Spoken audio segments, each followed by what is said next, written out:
আবু বকর বলেন, হে রাসূল, আমি যেদিন আপনার উপরে ঈমান এনেছি ওই দিন দুনিয়ার সব কিছুর তুলনায় আপনাকে আমি বেশি ভালোবাসি। আমি বারবার পা ছেঁচড়া দিই এই কারণে, কারণ আমি জানি এই মক্কায় যারা কাফেরদের লিডার আছে এরা এত বিচক্ষণ, ওরা পায়ের চিহ্ন পর্যন্ত দেখে বলতে পারে এটা কোন বংশের লোক। সকালবেলা এসে যখন পায়ের চিহ্ন এই মরুভূমির এই বালির উপরে দেখে খুঁজতে খুঁজতে আপনাকে পেয়েও যেতে পারে। এই জন্য আপনি যত দূর যাচ্ছেন পেছনে পেছনে পায়ের চিহ্নগুলো আমি মুছতে মুছতে যাই।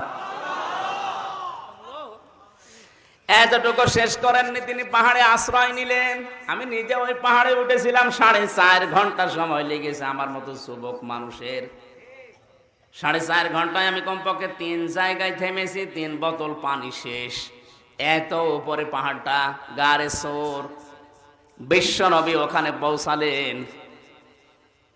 মুহাম্মদুর রাসূলুল্লাহ ডাক দিয়ে বললেন, আবু বকর, আমি ক্লান্ত হয়ে গেছি, একটু বসো, এই জায়গাতে একটু ঘুমিয়ে নেই। হযরত আবু বকর বলেন, হে নবী, এটা পাহাড়ি এলাকা, সাপ বিচ্ছু থাকতে পারে, আপনি একটু দাঁড়ান।